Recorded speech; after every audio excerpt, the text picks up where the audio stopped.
In the ancient land of Canaan, under a sky vast and silent, a man named Abraham lived a life of unwavering devotion to God. His faith, already tested by time and trial, was about to face its ultimate challenge. One evening, as Abraham prayed, a divine voice, both awesome and intimate, echoed in the stillness of his heart. It was the voice of God calling him by name. The command was staggering, a directive that seemed to defy the very nature of the promise God had made. Take your son, your only son Isaac, whom you love, and go to the region of Moriah. Sacrifice him there as a burnt offering on a mountain I will show you. A storm of shock and sorrow washed over Abraham's face, but beneath the anguish lay a deep, unshakable resolve. He would obey. The next morning a heavy silence hung in the air as Abraham prepared for the journey. He saddled his donkey, his movements deliberate and somber. Isaac, his beloved son, the child of promise, helped his father, his youthful innocence a stark contrast to the grave mission ahead. The journey to Moriah was a silent pilgrimage of the soul. For 3 days, father and son traveled through a rugged, unforgiving landscape. The path was steep, the sun was harsh, and the weight of Abraham's secret was heavier than any provision he carried. Each step was a battle between a father's love and his profound faith. As they neared their destination, Isaac, sensing the gravity in the air, turned to his father. His young voice, filled with earnest curiosity, broke the silence. "Father," he asked, "the fire and wood are here, but where is the lamb for the burnt offering?" The question pierced Abraham's heart. He looked at his son, his love for him immeasurable, and with a voice strained by grief but steady with faith, he replied, "God himself will provide the lamb for the burnt offering, my son."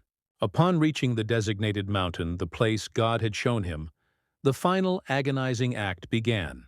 Abraham built an altar stone by stone, his hands trembling with the effort to contain his sorrow. The moment he had dreaded was upon him. He bound his son, Isaac, and laid him upon the wood on the altar.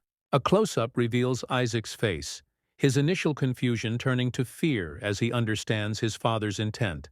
Tears streamed down Abraham's weathered cheeks as he looked upon the son he was about to lose. With a final choked prayer, he raised the knife high. The blade glinted in the sun, a symbol of ultimate sacrifice. At that very peak of tension, just as the knife was about to descend, a brilliant light flashed and a powerful voice thundered from the heavens. "Abraham! Abraham, do not lay a hand on the boy." It was the angel of the Lord. Abraham froze, the knife still in his hand. The angel's voice continued, filled with divine authority. "Now I know that you fear God, because you have not withheld from me your son, your only son." A wave of overwhelming relief washed over Abraham. He looked up, his tear-filled eyes searching, and there, caught in a nearby thicket by its horns, was a ram. God had provided. Unbinding his son, Abraham embraced a weeping Isaac, holding him tight in a cathartic release of love and gratitude.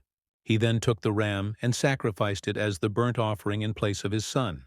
As they stood together on that sacred mountain, the angel spoke again, reaffirming God's covenant.